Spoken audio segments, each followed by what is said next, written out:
All right. Just watched Devon Alexander against Purdy fight.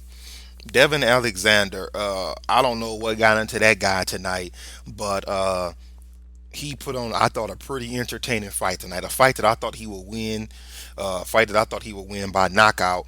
Uh, I must have been dozing off in the first round because I really started noticing in the second that he wasn't throwing anything but right hands, right hooks, right uppercuts. And I was wondering, like, man, I wonder did he hurt his hand? And then they confirmed it, I think, going into the seventh round that they heard, Kevin Cunningham say in the corner something about Alexander hurting his hand.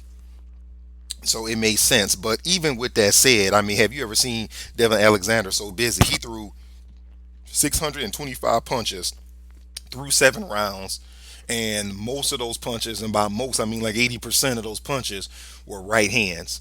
I was very impressed with Alexander, in that fight. Uh, he was very honest after the fight, saying that, he was trying to get the knockout, but he hurt his hand. But, he wasn't going to, let that stop him from fighting. I thought he did a good job of, working and using his right hand, throwing the left hand out just enough to keep the other dude honest. And he moves on from here. The guy he fought, Purdy, he was a tough fighter, but he didn't look to me like he came to win. He looked to me like he just came to eke it out and to say that he went 12 rounds. Well, the fight didn't go 12 rounds.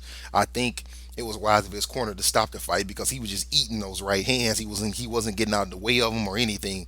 And I don't think it's wise to let a guy show how quote tough he is by just taking a bunch of shots. Alexander wins.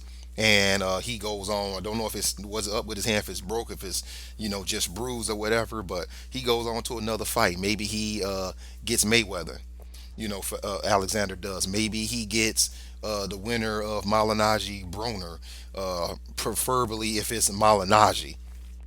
Maybe Amir Khan doesn't stay at 140 for that super lightweight tournament, and he comes up, and Alexander gets him. Depending on Alexander's hand, it says whether or not he'll fight again at the end of this year. But I thought it was a solid effort, solid fight by Devin Alexander.